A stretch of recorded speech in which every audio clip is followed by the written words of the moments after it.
Hello, everyone. Welcome to week 8 of your GCSE revision video. Today, we're going to be having a look at the New Frontier and the Great Society and the policies of Kennedy and Johnson. And we're going to be having a look at the feminist movements of the 1960s and 70s. As always, you'll need this worksheet and the revision guide, pages 50 to 56, to help you complete the worksheet. The worksheet includes a few questions and some boxes to fill out with different examples on this topic of history. And then we've got a 12-mark exam question. This one is, which of the following brought more change to American society after 1950? The campaigns of civil rights and equality, or the actions of Presidents Kennedy and Johnson? What you'll need to do for this one is write one P paragraph on the actions of civil rights and equality and the actions of President Kennedy and Johnson. So one for civil rights, one for Kennedy and Johnson. You need to support your comments for these with specific names, events, and statistics. And you'll want to consider the achievements and the limitations of these movements. For top marks, you need to make sure you reach a substantiated conclusion. So you need to make a judgment and substantiate that, explain why you've reached that judgment, and potentially have a think about how those two factors might link together. Okay, so what you need to do now is pause this video, have a go at completing the sheet by yourself, and then come back and we'll go through one I completed earlier.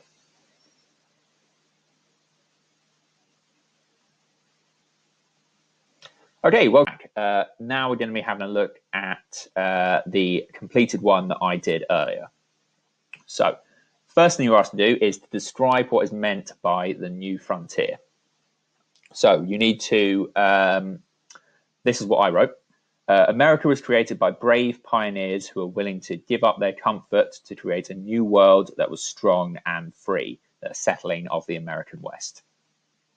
And that was at the time when America was first being founded and the American West was being settled. That was referred to as the frontier. Kennedy suggested that America is now on the edge of a new frontier in 1960, on the edge of new hopes and opportunities to tackle the continued social problems in America and around the world. And then his three main aims in doing this were improving the economy, decreasing poverty, and supporting civil rights. So then you were asked to have a look at some examples of successes and failures for both the New Frontier and then down here, the Great Society. So I'm just going to go through the ones I came up with. Maybe you came up with some different ones as well, or you can add to what you came up with what I've got here. So we've got gave 900 million to businesses to create jobs and grants to buy new high-tech equipment. They increased spending on defense and technology, which created jobs, but in particular, the space program was very expensive. He managed to increase the minimum wage from $1 to $1.25, so improves the income of people working on the lowest wages. He made $4.9 billion available in loans to improve housing, clear slum areas, and build roads and telephone lines. The Social Security Act of 1962 gave greater financial help to the elderly and the unemployed. So continuing on a little bit with the legacy of former Democrat President Roosevelt and his New Deal. He established the Peace Corps to send volunteers abroad to assist people in poorer countries. And he created the Commission on Equal Employment Opportunity to ensure all people employed within the federal government were given equal employment opportunities. And he also gave more important government jobs to African Americans than any president before. Some examples of failures and criticisms. There were still 4.5 million people unemployed. The unemployment rate for African Americans was double that of white Americans. He was unable to secure federal funds for education in America. He needed the support of Southern Democrat congressmen, sometimes referred to as Dixiecrats, to get his other measures passed. So he didn't promote civil rights as much as he could have. So remember, this is still when the South is a much more Democrat area. largely because it was poorer than the North. But this is where segregation was. So he didn't want to lose the support of the South by supporting civil rights as much as he perhaps should have. And despite that, he did attempt to introduce the Civil Rights Bill to Congress in 1963, but it was unsuccessful. Right, and then moving on to after Kennedy dies, his successor is his vice president, Lyndon Johnson. And he has some similar policies that are described as the Great Society. So again, I'm just going to run through these examples I've got here. So he cut taxes to give consumers more money to spend and create jobs. The Medical Care Act of 1965 provided Medicare for the old and Medicaid for the poor. The Elementary and Secondary Education Act of 1965 provided the first federal support for state education ever, aiming to ensure standards of education were equal. He promoted the Model Cities Act of 1966, which provided federal funds for slum clearance in big cities where crime was highest. Continuing on with what Kennedy managed to do, he increased the minimum wage from $1.25 to $1.40, and also actually managed to get the Civil Rights Act passed in 1964, which banned discrimination on race and gender in public places. And then continuing on with that trend, he also passed the Voting Rights Act of 1965, which bans those literacy tests that we talked about way back when we were looking at Jim Crow and other obstacles stopping Black Americans from voting. He also appointed agents to make sure these procedures were carried out properly, and within 3 years, almost all the Black population in the South had registered to vote. But the Great Society was also not without its failures. By 1968, so the end of Johnson's presidency, unemployment was on the rise and there was widespread rioting in poorer areas. Johnson spent huge amounts of money, $30 billion a year, on the Vietnam War, which he escalated America's involvement in. He was criticized for spending too much on the reforms. So as well as spending too much on the war in Vietnam, he was spending too much on those reforms. And then in 1965 and 1967, there were widespread race riots across cities such as LA and Detroit, started by young Black Americans frustrated by living in ghettos and high rates of unemployment, discrimination, and poverty. So thinking back to last week when we spoke about Black Power and how the poverty and discrimination that some young Black Americans felt led them to turn into the Black Power movement to try and get faster progress, that was happening under Johnson's presidency, despite his achievements. Right, and then we're going to move on to this box here, which is all about the feminist movement of the 1960s and 70s. So the first thing you were asked to do was give 2 reasons why feminism began in the early 1960s. And I've given you 3 reasons that you potentially use here. So we've got after the Second World War, women had gained a sense of independence from the work they did. Many were unwilling to give this up after the war or grew frustrated with the lives they had in the 1950s. So thinking back to when we did about World War II and then also the 1950s and how women had made a lot of progress during the Second World War in terms of equality, but it kind of fell back again after that in the 1950s when the men returned home. However, the precedent was set and some women wanted to get back to that level of freedom and independence that they had during the war. In 1963, under the pressure of Eleanor Roosevelt, who is the now widow of Franklin Roosevelt, the former president, set up the Status Commission to report on women in the workplace. It found that women earned around 60% less than men for doing the same job. Also in 1963, Betty Friedan published a book called The Feminine Mystique, where she argued men and women should have equal rights and career opportunities. She described the home as a comfortable concentration camp.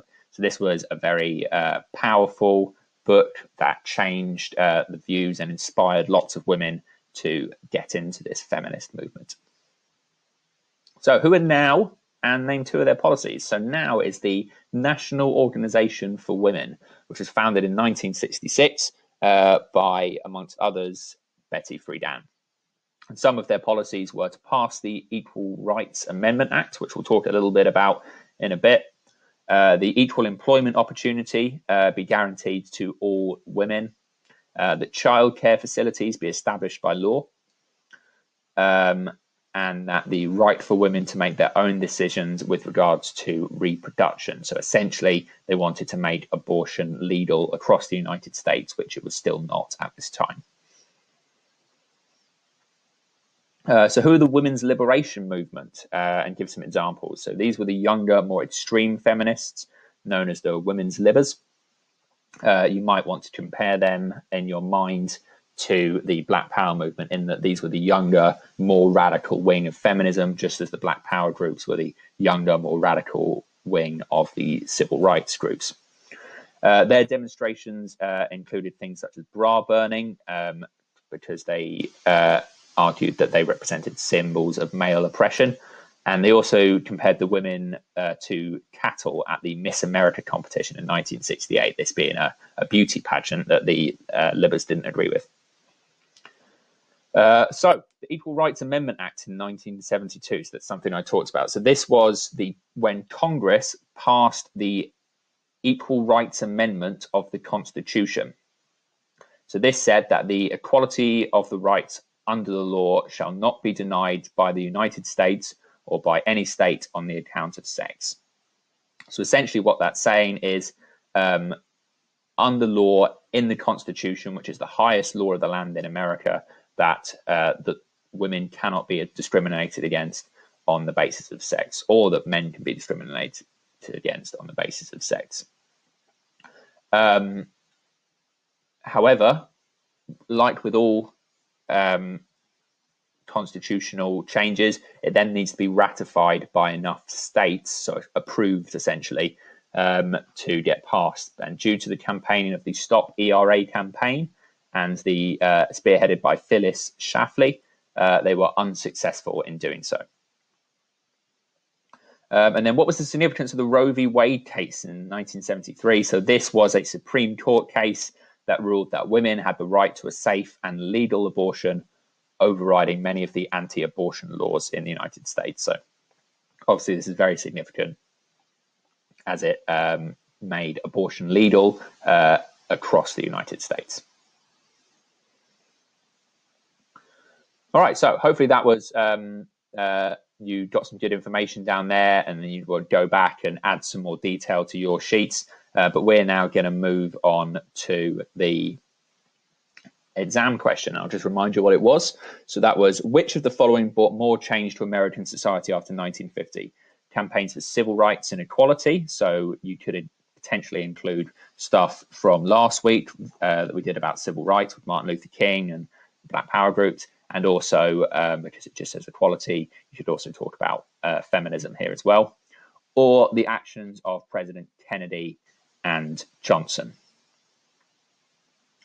So just like the last one of these I did, I've set it up where I've got these clear P for point, E for example, X for explanation, and link to kind of show you where each bit of my paragraph is and how what I'm trying to do everywhere where I'm doing something.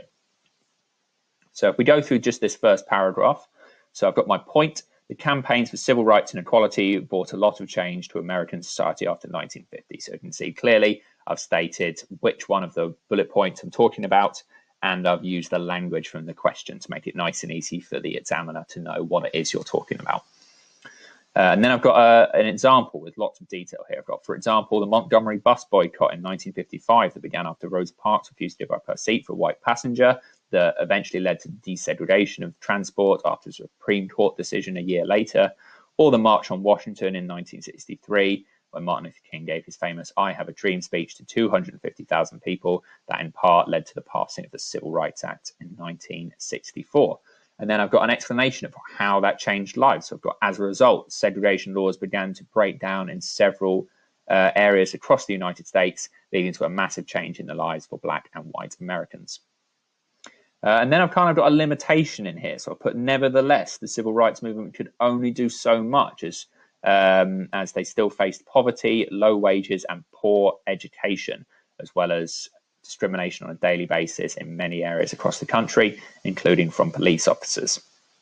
So those being some of the things we talked about when we talked about the motivations for the Black Power movement. So that's my evidence for some limitations. And I've explained that by saying this meant that life for many African Americans still remained much the same as it was before 1950, as racial discrimination was part of their everyday lives. And then lastly, and this is quite a long paragraph, this one, you don't necessarily need to make it quite as long as this, but there's no harm in doing so. But I wanted to make sure I included some information about feminism. So I put here, furthermore, the campaigns for female equality also brought change to American society. As a result of the contraceptive pill in 1961 and the Equal Pay Act in 1963, women had great opportunities to work on an equal basis with men. And I've also put the campaigns of groups such as NOW ensured education for both sexes had to be on an equal footing from 1972, and the Roe v. Wade test case of 1973 established women's right to an abortion. And then a quick explanation, therefore, the campaigns of gender equality also had a significant impact on the lives of Americans after 1950 by changing a number of different laws that impacted women's lives. So we've got lots of really specific evidence in here, dates, statistics, events, examples in a more general sense as well. And I've got explanations throughout of how that's changing. But then at the end, I still want to do one nice clear link back to the question that says, on the whole, the campaign for civil rights and equality brought a lot of change to American society after 1950, as it changed the minds of Americans on the issue of civil rights and challenged politicians to make changes to ensure equality in society.